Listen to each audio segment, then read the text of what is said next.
Hi, this is Len Furman, the sports time traveler, with an epic episode I just can't wait to share with you. It's titled 1964 Miami Beach Beatles, Boxing, and Bedlam.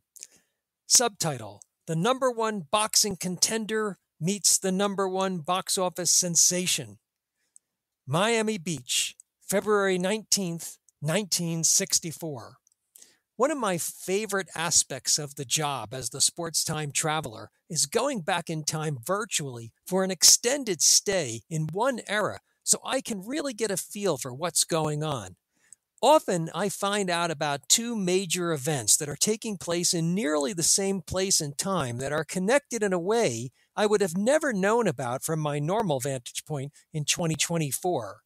A great example is happening right now in 1964. I've been virtually hanging out here in Miami Beach precisely 60 years ago. I came here because the Beatles were scheduled to be on the Ed Sullivan Show live from the iconic Deauville Hotel for their second national TV appearance in America.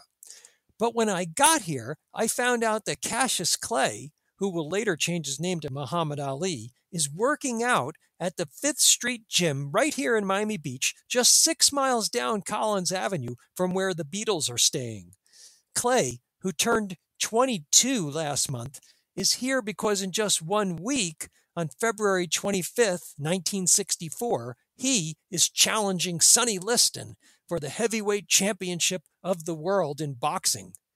Liston, the reigning champion since he defeated Floyd Patterson in 1962 in a first-round knockout, is the prohibitive 6-1 favorite to retain the title. I could not believe that both of these iconic events, the Beatles' second live performance on the Ed Sullivan Show and Cassius Clay's first appearance in a title match, were taking place at nearly the same time in Miami Beach. The Beatles' first album in America was released less than a month ago on January 20th, 1964, and was titled Meet the Beatles. This got my mind stirring as I thought, did Cassius Clay meet the Beatles? Well, yesterday, February 18th, 1964, at 12:50 in the afternoon, they did meet, and the sports time traveler was there to virtually experience it. Clay was working out at the 5th Street Gym and the Beatles stopped by. And you can see it right here. In the link I have in the written version of the Substack article, there is a fantastic photo of Cassius Clay and the Beatles at the 5th Street Gym that was taken here yesterday. That picture ran in the New York Times this morning with the caption, Paul McCartney, John Lennon, Ringo Starr, George Harrison, and Cassius Clay, the poetic pugilist. The Times sports writer Leonard Coppett was there. He wrote, yeah, Cassius Clay met the Beatles today. Clay was in his usual form, providing more witty lines than the Times sports writer could fit to print. Clay introduced himself to the Beatles by saying, "Hello there, Beatles. We ought to do some road shows together. We'll get rich." Then the Beatles all got into the ring with Cassius Clay.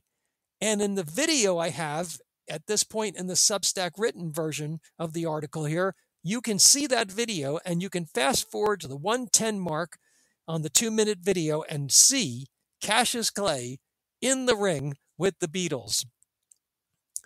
Poetry in motion. Clay wasn't done with his theatrics. He recited a poem for the Beatles. When Liston reads about the Beatles visiting me, he'll get so mad I'll knock him out in 3. Coppett wrote that after hearing the poem, the Beatles jumped up and down with glee and clapped their hands. After the Beatles left, escorted by police, Clay was still at it.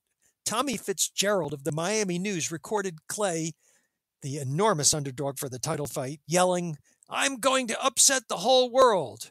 And he continued to rant that Sonny Liston is scared to death.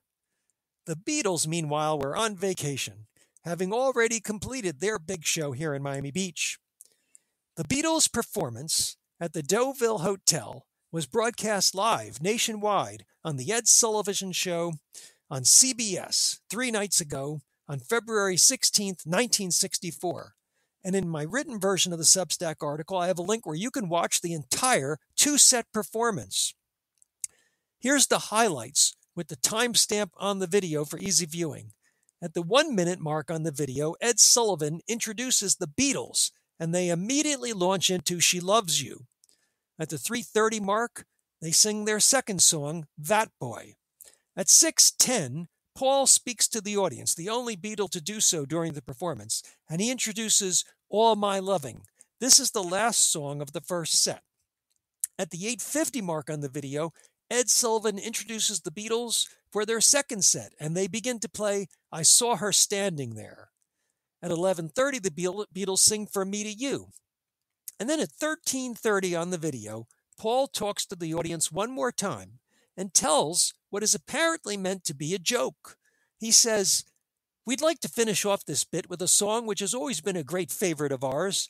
This is the one that was recorded by our favorite American group, Sophie Tucker." In the entire building, the only person who laughed was John Lennon. And then the Beatles began their number one hit, I Want to Hold Your Hand, which incidentally was written by Lennon and McCartney, not Sophie Tucker. Sophie Tucker, for those of you who don't know, was a singer and comedian who was one of America's biggest stars in the vaudeville era in the first half of the 20th century. Bedlam by the Beach. Prior to the live show, there had been bedlam as fans tried to get inside the 4,000-seat theater in the Deauville Hotel. The Miami News reported that if the Beatles promoters sought to achieve the effect of having huge crowds clamoring to see the Mopheads, they were successful. For 45 minutes, they scrambled through, squeezing, gouging. The Miami Herald noted, people surged forward as if the last loaf of bread was behind the barricade. The Tampa Bay Times sent a reporter to cover the scene, and he wrote, it was a mad, mad, mad, mad world this weekend in the South Florida tourist hotspot. Now back to the Liston Clay fight. In the theater for the Beatles performance, there was another connection point between the Beatles and the big fight coming up.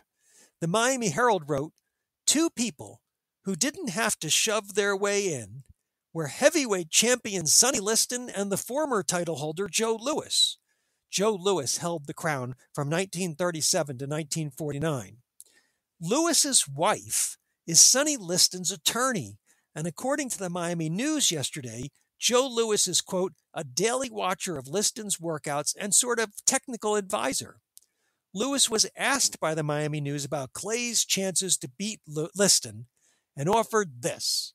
He can run, but he can't hide. He can move his head, but he can't move his body. I'm afraid Clay will look like an amateur running away. Sports writers also give little chance for the brash, boisterous challenger.